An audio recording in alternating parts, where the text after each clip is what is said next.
గంటనో 2 గంటలో ఒక రోజు క్లోజ్ చేస్తే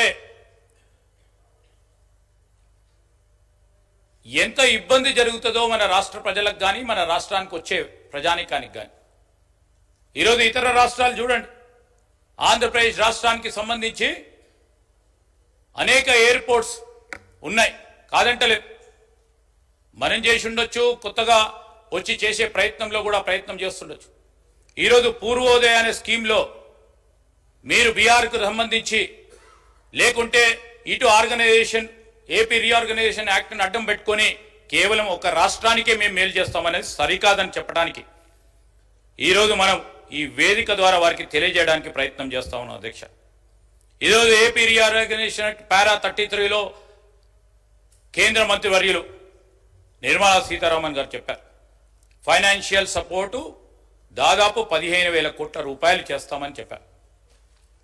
ఈరోజు అక్కడ ఉన్న భారీ నీటి పారుదల శాఖకు సంబంధించిన ప్రాజెక్టుకి కూడా అన్ని తీరుల అనుమతులు ఇస్తూ ఈరోజు ఫైనాన్షియల్ ఆస్పెక్ట్లో కూడా సహకారం చేస్తామని చెప్పారు.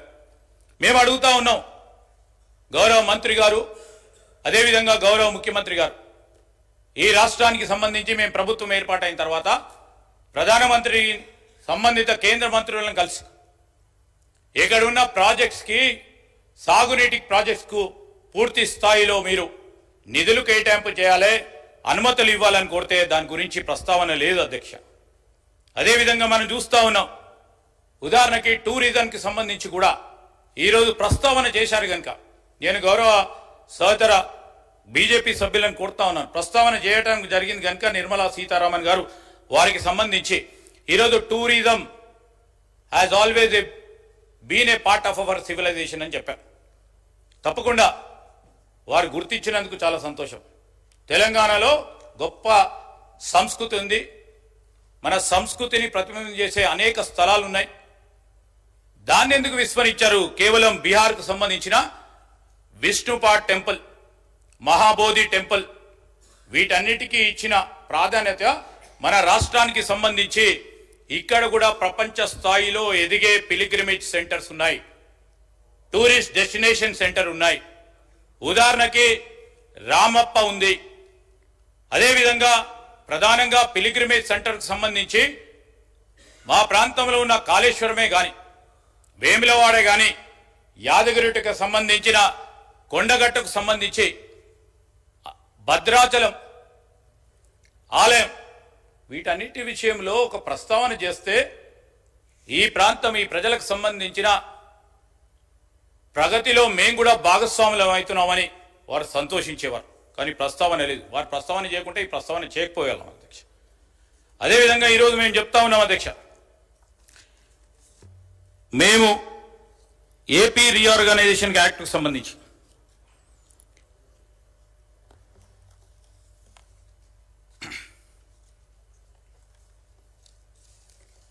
ఏపీ రీఆర్గనైజేషన్ యాక్ట్కి సంబంధించి అధ్యక్ష, దీంట్లో ముందుకు వెళ్తా ఉన్నప్పుడు ఇంతకుముందు చెప్పినట్టు 33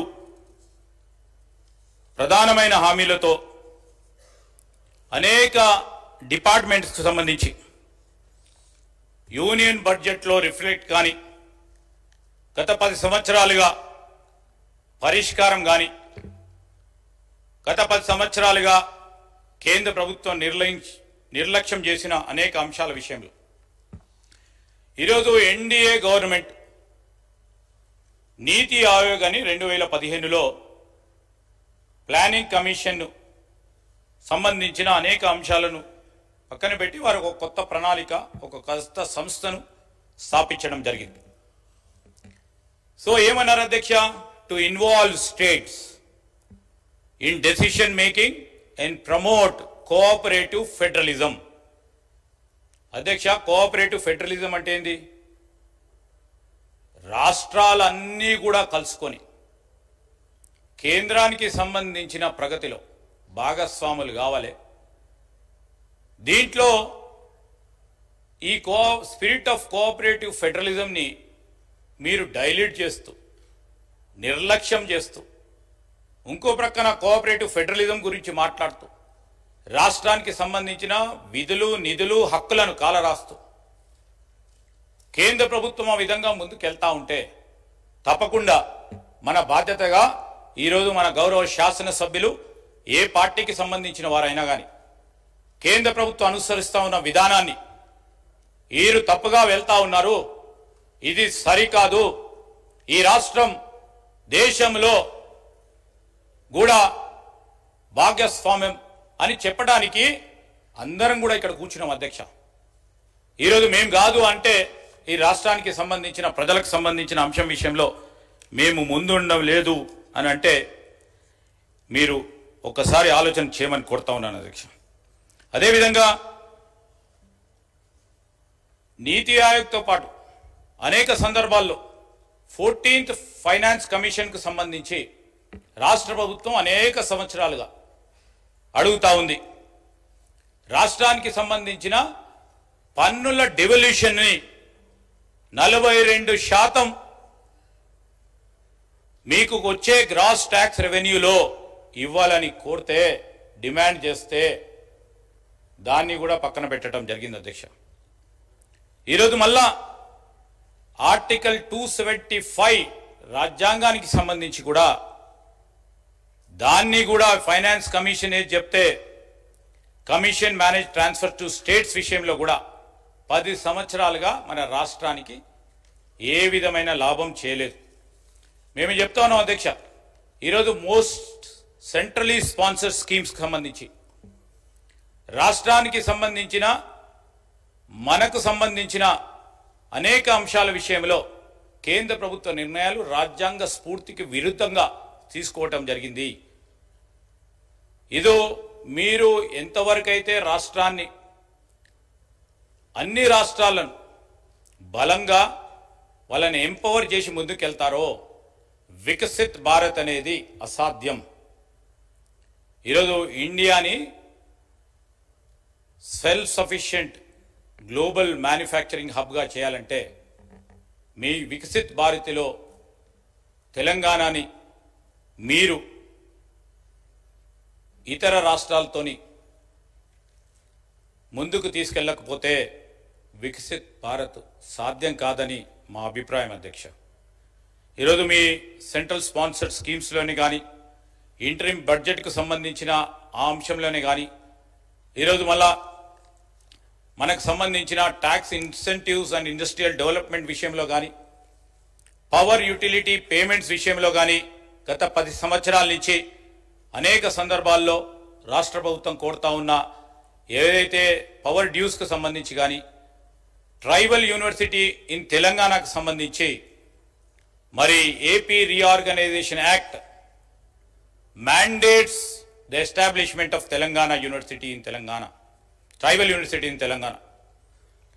ఈరోజు దాని విషయంలో కానీ ఓవరాల్ బడ్జెట్ అసెస్మెంట్ విషయంలో కానీ ఈరోజు నష్టం జరిగిన మాట మనం అందరం కూడా చూస్తూ ఉన్నాం అధ్యక్ష.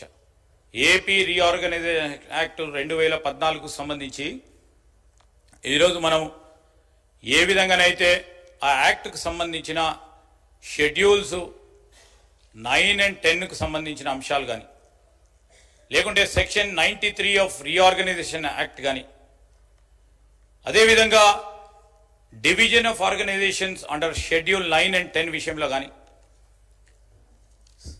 సెంట్రలీ స్పాన్సర్డ్ స్కీమ్స్కి సంబంధించి ఆ నిధులు కేటాయింపుల విషయంలో కానీ అనేక అంశాల విషయంలో అధ్యక్ష కన్స్ట్రక్షన్ వర్కర్స్ విషయంలో కానీ ఈరోజు మేము చెప్తా ఉన్నాం ఎక్స్పెండిచర్ చేసిన అంశాల విషయంలో కానీ బ్యాక్వర్డ్ డిస్ట్రిక్ట్స్ సంబంధించి ఈరోజు తెలంగాణ యావత్ అంతా కూడా మొత్తం కూడా ఆ బ్యాక్వర్డ్ డిస్ట్రిక్ట్స్లో పెట్టకుండా చాలా అనేక ప్రాంతాలు ఇతర రాష్ట్రాలకు సంబంధించి మరొకసారి బ్యాక్వర్డ్ డిస్ట్రిక్ట్స్లో వారు ప్రస్తావన చేయటం, నిర్మలా సీతారామన్ గారు ప్రస్తావన చేయటం, మన రాష్ట్రానికి సంబంధించి అనేక వెనుకబడిన జిల్లాలు ఉన్నాయి. ఇప్పటికి కూడా మనం ముందుకు తీసుకెళ్లాల్సిన అవసరం ఉంది, ప్రాధాన్యత ఉంది. ఆదిలాబాదే, భూపాల్పల్లి కావచ్చండి, ఈరోజు ఖమ్మం భద్రాచలం సంబంధించి కాదు, మహబూబ్ నగర్ కొన్ని ప్రాంతాలకు సంబంధించి ఈరోజు ఈ వెనుకబడిన జిల్లాలకు సంబంధించి స్పెసిఫైడ్గా మీరు మెన్షన్ చేయకపోవటం, అంతఃపూర్వకం ఉన్న వెనుకబడి జిల్లాలకు సంబంధించిన ఇన్స్టాల్మెంట్స్ 2019, 20, 21, 22, 22, 23, 23, 24 సంబంధించి ఇన్స్టాల్మెంట్స్ కూడా ఈ రోజు వరకు కూడా రిలీజ్ కాకపోవటం చాలా బాధాకరం. ఈరోజు బ్యాక్వర్డ్ డిస్ట్రిక్ట్స్ డెవలప్మెంట్ గ్రాంట్ కింద రాబోయే 5 సంవత్సరాల కాలంలో కేంద్ర ప్రభుత్వం ఇచ్చే నిధులకు మనం నోచుకోకుండా పోతాం. ఆ ఫండ్లో ఈరోజు మనం మన జిల్లాలకు సంబంధించిన ప్రజలకు సంబంధించిన సంక్షేమము అభివృద్ధి ఆలోచన చేయాలంటే ఆ బ్యాక్వర్డ్ డిస్ట్రిక్ట్ డెవలప్మెంట్ గ్రాంట్కి సంబంధించి ఆ స్పెసిఫైడ్గా జిల్లాలు ఆ హోం మంత్రిత్వ శాఖలో సంబంధించి స్పెసిఫైడ్గా మెన్షన్ చేయకపోతే దాంట్లో నిధులు రావు. దానివల్ల కూడా మనకే నష్టం జరుగుతుందని ఈ సందర్భంలో మేము సభా దృష్టికి తీసుకొస్తా ఉన్నాం. అధ్యక్ష, ఈరోజు మేము కూడా చెప్తా ఉన్నాం, గౌరవ ముఖ్యమంత్రి గారు 26వ తారీఖు డిసెంబర్ 2023లో మరి he has requested for a release of amount 1800 crores. దాని విషయంలో ఇప్పటి వరకు కూడా రిలీజ్ కాకపోవటం చాలా బాధాకరం, శోచనీయం. రెండో అంశానికి వస్తే ఈరోజు మనం వివిధ డిపార్ట్మెంట్లకు సంబంధించి ఉదాహరణకి issue of coal block allocation in Telangana, బొగ్గు గనులకు సంబంధించిన కేటాయింపు మన తెలంగాణ రాష్ట్రానికి సంబంధించి మరొక మారు ముఖ్యమంత్రి గారు 4 జూలై 2024లో ఈ కోల్ బ్లాక్ అలొకేషన్ విషయంలో ప్రధానమంత్రి గారు కానీ కలిశారు. దాంట్లో ఏం అడిగారు అధ్యక్ష? Allocation of Koyagudem block 3, Sathupalli block 3 ఇమీడియట్గా మన రాష్ట్రానికి సంబంధించిన మరి పవర్కు సంబంధించిన అవసరాలను తీర్చడానికి ఇది మాకు ప్రధానంగా ఇవ్వాలని, అదేవిధంగా PKOC2 dip side black Singareni కాలనీకి సంబంధించి గోదావరి వ్యాలీ కోల్ఫీల్డ్లో వీటన్నిటిని కూడా రాష్ట్ర ప్రభుత్వానికి రాష్ట్ర ప్రభుత్వ పరంగా ఉన్న సింగరేణి కాలేజ్కి ఇవ్వాలని కూడా కోరటం జరిగింది అధ్యక్ష. ఇంకోటి వస్తే విద్య పరంగా మీరు ఇతర రాష్ట్రాలకు సంబంధించి అన్ని రాష్ట్రాల్లో మీరు ఇండియన్ ఇన్స్టిట్యూట్ ఆఫ్ మేనేజ్మెంట్ ప్రతి రాష్ట్రంలో ఇవ్వడం జరిగింది. ఎందుకు మా తెలంగాణ రాష్ట్రానికి సంబంధించిన విద్యార్థులకు మెరుగైన విద్యను మాకు అందుబాటులో ఉండాలి అని వారి ఆలోచన చేస్తే అనేక సందర్భాల్లో ప్రభుత్వం కోరినప్పటికీ ముఖ్యమంత్రి గారు అదే డిసెంబర్ 26వ తారీఖు నాడు మళ్ళా అదే 2-3 అంటే మార్చి 2వ తారీఖు నాడు మళ్ళా అదేవిధంగా జూలై 4వ తారీఖు నాడు తప్పకుండా ఇక్కడున్న విద్యార్థులు తెలంగాణ రాష్ట్రానికి సంబంధించిన విద్యార్థులకు మరి మనకు ఒక ప్రెస్టీజియస్ మేనేజ్మెంట్ ఇన్స్టిట్యూట్ మన ప్రాంత వాసులకు కూడా విద్యా బోధన చేయడానికి కేంద్ర ప్రభుత్వం అవకాశం ఇవ్వాలని IIM ఏర్పాటు చేయాలని కోరటం జరిగింది. ఆ ప్రస్తావన కూడా లేదు అధ్యక్ష. ఈరోజు ఎప్పుడు చూసినా విద్యకు సంబంధించి అనేక సందర్భాల్లో కోరినాం. జవహర్ నవోదయ విద్యాలయాలు, సైనిక్ విద్యాలయాలు, అదేవిధంగా కేంద్రీయ విద్యాలయాలు 10 సంవత్సరాల కాలం పాటు ఒక్క జవహర్లాల్ నవోదయ విద్యాలయం లేదు, ఒక సైనిక్ విద్యాలయం లేదు, ఒక కేంద్రీయ విద్యాలయాలు ఏర్పాటు చేయలేదు. ఈరోజు మేము చెప్తా ఉన్నాం ప్రత్యేకంగా కేంద్రీయ విద్యాలయాలు ఆ రోజు ఉమ్మడి ఆంధ్రప్రదేశ్ రాష్ట్రంలో మా పరంగా మేము పెట్టినప్పటికీ ఒక బాధ్యతగా ఆలోచన చేసి సమిష్టిగా దేశాన్ని అభివృద్ధి చేయాలని దాంట్లో ముందుకు వెళ్ళటం జరిగింది. మరొక ప్రత్యేకమైన ప్రస్తావన అనేక సందర్భాల్లో వారు కోరిండ్రు. ఇప్పుడు కూడా ప్రత్యేక ప్రస్తావన తీసుకొచ్చి ఈరోజు ఇన్ఫర్మేషన్ టెక్నాలజీ ఇన్వెస్ట్మెంట్ రీజన్కు సంబంధించి ఏదో విధంగా దీన్ని మరొక మారు ఆలోచన చేయమని ముఖ్యమంత్రి గారు కోరి లాంగ్ పెండింగ్ ఇష్యూ అధ్యక్ష 10 సంవత్సరాల కాలం పాటు నుంచి 2012లో ఆనాడు ఉన్న UPA ప్రభుత్వం దీన్ని శాంక్షన్ చేస్తే దాన్ని ఆలస్యం చేసి ఈరోజు దాని గురించైనా ప్రత్యేకంగా 3వసారి ప్రధానమంత్రి అయిన మోడీ గారు తెలంగాణ రాష్ట్రానికి సంబంధించిన ప్రజానికం 8 మంది పార్లమెంట్ సభ్యులు గెలిచిన తర్వాత ఇంకేదైనా ఇస్తారు అని రాష్ట్ర ప్రజలు ఆలోచన చేశారు. ఐటీఐఆర్ని కూడా దీంట్లో ప్రస్తావన చేయలేదు. కాజీపేట్ కోచ్ ఫ్యాక్టరీ దాని విషయంలో ప్రస్తావన లేదు. ఈరోజు గౌరవ ముఖ్యమంత్రి గారు, గౌరవంగా హౌసింగ్ మంత్రి గారు తెలంగాణ హౌసింగ్ కార్పొరేషన్కు సంబంధించి ప్రధానమంత్రిని కలుసుకొని ప్రధానమంత్రి ఆవాస్ యోజన కింద మీరు ప్రత్యేకంగా 2,70,000 హౌసెస్ని దాని కింద మీరు తీసుకోవాలన్నప్పుడు దాని గురించి మెన్షన్ లేదు. మరి అదేవిధంగా Indian institute of handloom technology గురించి మొన్న గౌరవ ముఖ్యమంత్రి గారు టెక్స్టైల్ కామర్స్ అండ్ ఇండస్ట్రీకి సంబంధించిన మంత్రి గారిని కోరి ఇండియన్ ఇన్స్టిట్యూట్ ఆఫ్ హ్యాండ్లూమ్ టెక్నాలజీని ఇవ్వాలంటే వారి స్పందన చూసి తప్పకుండా వస్తుందని ఆలోచన చేసినాం. దాంట్లో కూడా ఈరోజు ఈ బడ్జెట్ ప్రస్తావన లేకపోవటం. అదేవిధంగా ఈరోజు మేము ఇంతకుముందే చెప్పాము ఇండస్ట్రియల్ కారిడార్స్ ఇన్ తెలంగాణ విషయంలో మేము ఇంకో ముందుగడిగేసి సింగరేణి ప్రాంతానికి సంబంధించి సింగరేణి ఇండస్ట్రియల్ కారిడార్ సంబంధించి ప్రస్తావన కూడా వారి ముందుకు తీసుకురావడం జరిగింది. ఆ ప్రస్తావన కూడా లేదు.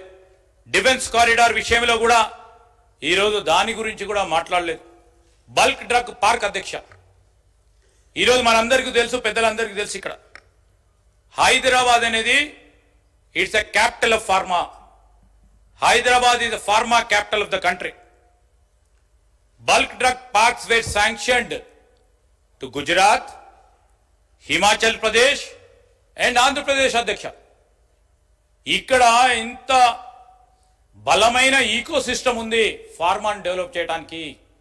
పెద్ద ఎత్తున ఈరోజు ఫార్మాను డెవలప్ చేయడానికి అవకాశం ఉంది.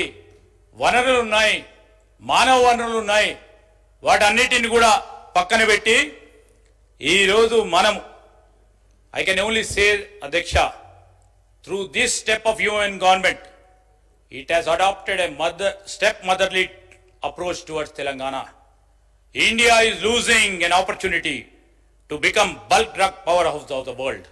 ఐ కెన్ సే దట్ అధ్యక్ష, ఐ స్టిక్ టు దిస్. ఎందుకంటే ఇక్కడ బల్క్ డ్రగ్ సంబంధించిన ఈకో సిస్టమ్ ఎక్కడ కూడా ఇప్పటి వరకు డెవలప్ కాలేదు అధ్యక్ష. కొత్త రాష్ట్రాలు ఏర్పడ్డప్పుడు ఇదే విధమైన ప్రయత్నం చేసి హిమాచల్ ప్రదేశ్ కానీ ఇతర రాష్ట్రాలు ఇదే విధంగా ప్రయత్నం చేసి ట్యాక్స్ ఇన్సెంటివ్స్ ఇచ్చి బల్క్ డ్రగ్ను పెద్ద ఎత్తున తీసుకెళ్దామని ప్రయత్నం చేస్తే ఆనాడు మన రాష్ట్రానికి సంబంధించిన పెద్ద పెద్ద పారిశ్రామికవేత్తలు అక్కడ ట్యాక్స్ ఇన్సెంటివ్స్ వస్తున్నాయని, రిబేట్స్ వస్తున్నాయని అక్కడికి వెళ్ళటం జరిగింది అధ్యక్ష. మళ్ళా తిరిగి ఇదే రాష్ట్రానికి ఇక్కడ ఒక బలమైన ఈకో సిస్టమ్ ఉంది బల్క్ డ్రగ్ తయారీ విషయంలో అని మళ్ళా తిరిగి ఇక్కడికే రావటం జరిగింది అధ్యక్ష.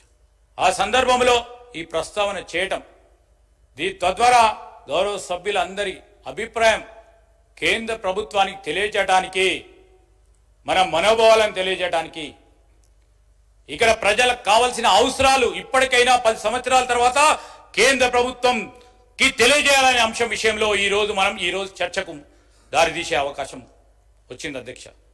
మెడికల్ డివైజెస్ పార్క్ విషయంలో ఈరోజు మేము మెడికల్ డివైజెస్ పార్క్ సంబంధించి ఇంకా పెద్ద ఎత్తున ముందుకు తీసుకెళ్లాలని ప్రస్తావన తీసుకొచ్చాము. ఎందుకంటే ఇక్కడ మరొకసారి ఒక బెస్ట్ ఈకో సిస్టమ్ ఉంది. ఇక్కడ 200 కోట్ల రూపాయలు వచ్చే బ్రౌన్ ఫీల్డ్ గా గుర్తించి ఇప్పటి వరకు కూడా నిధులు రిలీజ్ కాలేదు అధ్యక్ష. ఈరోజు మేము అడిగాం, ముఖ్యమంత్రి గారు పోయి అడిగారు, మీరు దీన్ని రీక్లాసిఫై చేయండి, రీక్లాసిఫై చేసి బ్రౌన్ ఫీల్డ్ ఇది కాదు ఇది గ్రీన్ ఫీల్డ్గా మీరు గుర్తించాలని కోరటం జరిగింది. అదేవిధంగా నేషనల్ ఇన్స్టిట్యూట్ ఆఫ్ డిజైన్కి సంబంధించి ఆ రోజు 2013లో అప్పుడున్న మా యూపీఏ ప్రభుత్వం శంకుస్థాపన చేస్తే దాన్ని నేషనల్ ఈరోజు ఇన్స్టిట్యూట్ ఆఫ్ డిజైన్ని ఆంధ్రప్రదేశ్ రాష్ట్రానికి షిఫ్ట్ చేయడం జరిగింది. మెగా లెదర్ పార్క్స్ విషయంలో కానీ అదేవిధంగా మరి health medical and family welfare డిపార్ట్మెంట్కి సంబంధించి ఎన్హెచ్ఎం గ్రాంట్కి సంబంధించి కానీ వాటి విషయంలో ప్రస్తావన తీసుకొచ్చి ముఖ్యమంత్రి గారు సంబంధిత మంత్రి మా ఆరోగ్య శాఖ మంత్రి గారు మార్చిలో మరి ఆ సంబంధిత మంత్రివర్యులకు ఈ నేషనల్ హెల్త్ మిషన్కు సంబంధించి పెండింగ్ గ్రాంట్ విషయంలో వారి ప్రస్తావన తీసుకొస్తే ఇప్పటివరకు కూడా రిలీజ్ కాలేదు అధ్యక్ష. దీనికి సంబంధించే ఫైనాన్స్ కమిషన్ రిలీజ్ చేయాల్సిన 160 కోట్ల రూపాయలు కూడా రిలీజ్ కాకపోవటం చాలా దురదృష్టకరం, బాధకరం. అదేవిధంగా హార్టికల్చర్కి వచ్చే వరకు ఐసీఏఆర్ కింద ఫండ్స్ వస్తే హార్టికల్చర్ యూనివర్సిటీ ములుగులో పెట్టాలని ఆలోచన చేస్తే అదే విశ్వవిద్యాలయం సంబంధించి ఐసీఏఆర్ని మీరు వెంటనే రిలీజ్ చేయండి, 65 కోట్ల రూపాయలు కన్స్ట్రక్షన్ చేయాలి. గర్ల్స్ బాయ్స్ హాస్టల్ విషయంలో అండర్ గ్రాడ్యుయేట్ స్టూడెంట్స్ ఉంటారు ఇక్కడ, కానీ ఇప్పటి వరకు కూడా దాని విషయంలో ఇప్పటివరకు కూడా నిధులు రాకపోవటం. అదేవిధంగా ట్రైబల్ వెల్ఫేర్కి సంబంధించి కూడా ఇప్పటి వరకు కూడా కోర్టు పరంగా కోర్టు కేసు డిస్పోజల్ చేస్తూ గౌరవ న్యాయస్థానాలు ఆదేశించినప్పటికీ ఇప్పటి వరకు కూడా పెండింగ్ కేసులను కూడా వాటిని పరిష్కారం చేయకపోవటం కేంద్ర ప్రభుత్వం ఉదాసీనతను మన రాష్ట్రం విషయంలో, రాష్ట్ర ప్రజల విషయంలో స్పష్టంగా కనబడతా ఉంది. నేషనల్ హైవేస్ని దాదాపు 16 నేషనల్ హైవేస్ జాతీయ రహదారులను గౌరవ ముఖ్యమంత్రి గారు, అదేవిధంగా మా గౌరవ రోడ్డు భవనాల శాఖ మంత్రి గారు ఒక్కసారి కాదు, వారు 3 సార్లు ప్రధానమంత్రిని కలిస్తే వారు ఒక 10 మార్లు సంబంధిత మంత్రి గారిని కూడా కలిశారు. ఏమని అడుగుతా ఉన్నాము, ఈరోజు అక్కడ ఉన్న కారిడార్స్ని డెవలప్ చేద్దాం, పిలిగ్రిమేజ్ టూరిజంని డెవలప్ చేద్దాం, పిలిగ్రిమేజ్ సెంటర్స్ని డెవలప్ చేద్దాం, నేబరింగ్ స్టేట్స్ పక్క రాష్ట్రాలకు అనుసంధానం అయ్యే విధంగా గొప్ప రహదారులను మనం చేపిద్దాం. దానికి సంబంధించిన ప్రపోజల్స్ సంబంధిత మంత్రివర్యులకు, గౌరవ ప్రధానమంత్రికి మీరు వెంటనే శాంక్షన్ చేపించి కోరితే ఇంకా కూడా పెండింగ్లో ఉన్నది 1, 2, 3 ఈరోజు కేంద్ర ప్రభుత్వం ప్రవేశపెట్టిన బడ్జెట్లో కనీసం దీనికి మేము సహకరిస్తామని ముందుకొస్తే సంతోషపడేవారు. ఈరోజు మీ అందరూ కూడా చూస్తూ ఉన్నారు. దాంట్లో భాగంగానే హైదరాబాద్ కల్వకుర్తి నేషనల్ హైవే 765 విషయంలో కానీ ఇంకా కూడా పెండింగ్లో ఉంది అధ్యక్ష. అదేవిధంగా నగర్ 1 యోజన కింద ఏదైతే ఫారెస్ట్ డిపార్ట్మెంట్కు సంబంధించిన అంశం ఉందో దానికి సంబంధించి వచ్చే నిధులు కూడా ఇప్పటి వరకు రిలీజ్ కాకపోవటం, శాంక్షన్ చేయకపోవటం కూడా దురదృష్టకరం. ఫుడ్ అండ్ సివిల్ సప్లైస్కి సంబంధించి, పౌర సరఫరాలకు సంబంధించి కూడా గౌరవ ముఖ్యమంత్రి గారు, అదేవిధంగా అనేక సందర్భాల్లో గౌరవ పౌర సరఫరాల శాఖకు సంబంధించిన మంత్రి గారు ఈరోజు మనకు రావాల్సిన పెండింగ్ సబ్సిడీకి సంబంధించిన నిధులను వెంటనే రిలీజ్ చేయాలి. దాదాపు 3,000 కోట్ల రూపాయలు ఇంకా పెండింగ్లో ఉన్నాయి, దాన్ని రిలీజ్ చేయమని 2 మార్లు ఇప్పటి వరకు కేంద్ర ప్రభుత్వాన్ని కోరినాం. దాన్ని అదేవిధంగా పెండింగ్ ఉంది. ఈరోజు PMGKY కింద మరి ఇదే డిపార్ట్మెంట్కి సంబంధించి అక్కడ కూడా దాదాపు 400 కోట్ల రూపాయల వరకు ఆ పెండింగ్ నిధులను మరి ఆలోచన చేస్తే ఈరోజు మేము మహాలక్ష్మి భాగంలో ఈరోజు 500 రూపాయలకి ఎలిజిబుల్ బెనిఫిషరీస్కి నేరుగా ఇస్తామంటే దాని గురించి కూడా క్యాష్ క్రెడిట్ విషయంలో మరి ఏదైతే సివిల్ సప్లైస్ భవనానికి సంబంధించి డీమర్జర్ ప్లాన్లో సివిల్ సప్లైస్ భవన్ ఏదైతే ఉందో ఇలాంటివి అన్ని డిపార్ట్మెంట్కి సంబంధించిన అంశాలు ఉన్నాయి అధ్యక్ష. లేబర్ డిపార్ట్మెంట్కి సంబంధించి, అదేవిధంగా మిషన్ భగీరథకు సంబంధించి కేంద్ర ప్రభుత్వానికి ఫినాన్షియల్ అసిస్టెన్స్ కావాలి. మిషన్ భగీరథ కంటే దానికి సంబంధించి కూడా మేము బేషిజాలకు పోకుండా రాష్ట్ర ప్రజానికానికి ప్రతి ఒక్కరికి నీరు అందించాలి. దాంట్లో బేషిజాలు పోకుండా గత ప్రభుత్వం ఏది మొదలుపెట్టినా దాంట్లో ఉన్న లోటు పాటలను కూడా సవరించి ముఖ్యమంత్రి గారు మరి మినిస్టర్ జలశక్తి గారికి ఇదే మిషన్ భగీరథకి సంబంధించి మాకు ఇంకో 16,000 కోట్ల రూపాయలు ఇవ్వాలని కూడా కోరటం జరిగింది అధ్యక్ష. దాని ప్రస్తావన కూడా లేదు. అదేవిధంగా షెడ్యూల్ క్యాస్ట్ డెవలప్మెంట్ డిపార్ట్మెంట్కి సంబంధించి ఒక 200 రూపాయలు 200 కోట్ల రూపాయలు ఈరోజు మాకు మీరు విషయంలో సహకారం ఇవ్వమని కోరాం. దాని గురించి కూడా లేదు. మిషన్ కాకతీయ విషయంలో గత ప్రభుత్వం, కానీ ఈ ప్రభుత్వానికి సంబంధించి మేము రాగానే కూడా ఏదైతే రిలీజ్ కావాల్సిన అమౌంట్ ఉందో అది కూడా రిలీజ్ కాలేదు. దాని పరంగా ఉన్న మిగిలిపోయిన నిధులను రిలీజ్ చేయమని కోరాం. వాటర్ బాడీస్ సంబంధించి రిపేర్, రెనోవేషన్ అండ్ రెస్టోరేషన్ కింద ఈరోజు వాటర్ బాడీకి సంబంధించి కానీ, పాలమూరు రంగారెడ్డి లిఫ్ట్ ఇరిగేషన్కి సంబంధించి పెద్ద ఎత్తున నిధులు కేటాయింపు చేయాలని మా ఇరిగేషన్ మంత్రి గారు ఉత్తమ్ కుమార్ రెడ్డి గారు, ముఖ్యమంత్రి గారు 3 మార్లు కూడా కోరటం జరిగింది. అదేవిధంగా పవర్కు సంబంధించి అధ్యక్ష, ఏదైతే ఈరోజు విద్యుత్ పరంగా యుటిలిటీస్ ఏవైతే ఉన్నాయో దానికి సంబంధించి డ్యూస్ ఏవైతే ఉన్నాయో కేంద్ర ప్రభుత్వం నుంచి వచ్చేది, ఆ డ్యూస్ అన్నిటిని కూడా రిలీజ్ చేయాలని డిస్కామ్స్ ఇబ్బంది పడతా ఉన్నాయి. ఆ డిస్కామ్కి సంబంధించి మీరు డ్యూస్ రిలీజ్ చేయకుంటే అతి కష్టంగా డిస్కామ్స్ ఈరోజు డిస్ట్రిబ్యూషన్ కంపెనీస్ పరంగా రాబోయే కాలంలో ఇబ్బంది పడే ప్రమాదం ఉందని అనేక సందర్భాల్లో కూడా చేయడం జరిగింది అధ్యక్ష. ఈరోజు మళ్ళా వచ్చే వరకు పట్టణాభివృద్ధికి సంబంధించి, అర్బన్ డెవలప్మెంట్కి సంబంధించి అనేక కరెస్పాండెన్స్ కూడా కేంద్ర ప్రభుత్వానికి వివరించడం జరిగింది అధ్యక్ష. ఈరోజు మేము అడుగుతా ఉన్నది ఒకటే, ఇన్ని హోమ్ డిపార్ట్మెంట్కి సంబంధించి మన ఐపీఎస్ క్యాడర్ రివ్యూకు సంబంధించిన 2021లో రాష్ట్ర ప్రభుత్వం నుంచి వచ్చిన ప్రతిపాదన గురించి ఆలోచన చేయండి. సరిపోవటం లేదు. మరొక 70 మంది ఐపీఎస్ ఆఫీసర్లని రాష్ట్ర ప్రభుత్వానికి కేటాయింపు చేయాలంటే ఇప్పటి వరకు కూడా దాని విషయంలో ప్రస్తావన చేయకపోవటం. అదేవిధంగా ఇంతకుముందే చెప్పాము, ఎల్డబ్ల్యూఈ డిస్ట్రిక్ట్ సంబంధించి ఇంకా అనేక విషయాలు మన రాష్ట్ర ప్రభుత్వానికి సంబంధించి, రాష్ట్ర ప్రజలకు సంబంధించిన ప్రయోజనాల విషయంలో వివిధ డిపార్ట్మెంట్లకు సంబంధించి ఈరోజు మా ప్రభుత్వం ఏర్పాటైన తర్వాత ఈ విధమైన ప్రపోజల్స్, కేంద్ర ప్రభుత్వ పరంగా రావాల్సిన నిధులు, రిలీజ్ కావాల్సిన నిధులు, కొత్తగా మీరు ఇవ్వాల్సిన పర్మిషన్లు, కేటాయింపులు, వివిధ డిపార్ట్మెంట్లకు సంబంధించిన అనేక అంశాల విషయంలో వివక్ష జరిగింది.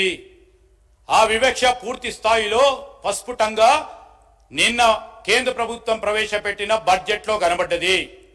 మేము అడుగుతా ఉన్నాం అధ్యక్ష, ఆ ప్రభుత్వం ఆంధ్రప్రదేశ్ రాష్ట్రానికి ఇచ్చిన ప్రజలు ఒకప్పుడు మనకు సంబంధించిన సోదరులు సోదరిమల్లే ఈరోజు కూడా వారికి ఎందుకు ఇచ్చామని అడుగుతలేం. ఏపీ రీఆర్గనైజేషన్ యాక్ట్కు సంబంధించి వారికి ఏ విధంగా, ఏ రేషియో, ఏ నిష్పత్తిలో ఆ రీఆర్గనైజేషన్కు సంబంధించిన నిష్పత్తి విషయంలో వివిధ డిపార్ట్మెంట్లకు సంబంధించిన ఆ రీఆర్గనైజేషన్ యాక్ట్ ఆస్పెక్ట్స్ అన్నిటికీ సంబంధించి కూడా ఈరోజు మాకు రావాల్సిన మా హక్కు, ఈ తెలంగాణ రాష్ట్ర ప్రజల హక్కు మాకు రావాలని ఒక పరంగా డిమాండ్ చేస్తూ ఇంకా సమయం ఉంది. గౌరవ బీజేపీ శాసనసభ్యులు ఉన్నారు, వారు కూడా మా అందరి అభిప్రాయాలను గౌరవిస్తారని మేము ఆశిస్తా ఉన్నాం. ఈరోజు ఒక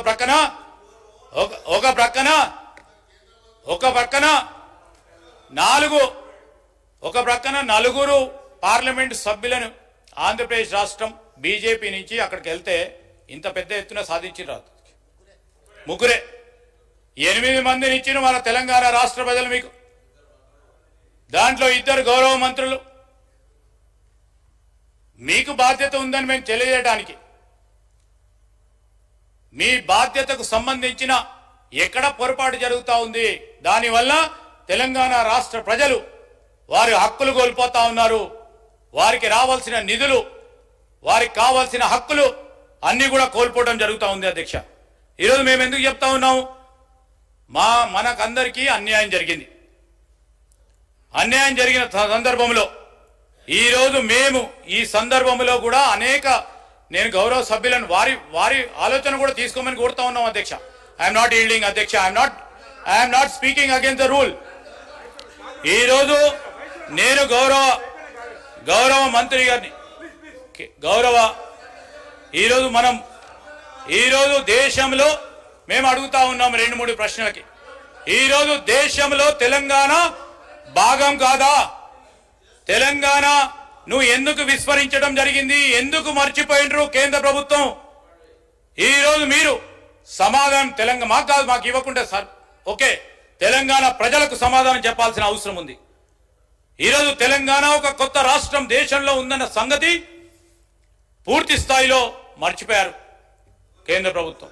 అందుకోసమే బడ్జెట్లో మొండి చేయి చూపెట్టినట్టు స్పష్టంగా కనబడతా ఉంది. ఈరోజు industrial park, my dear good friend, they have declared one industrial corridor. That corridor which doesn't fetch even 1 kilometer of the corridor which is in Telangana. The node which they have already ascribed falls in Andhra Pradesh.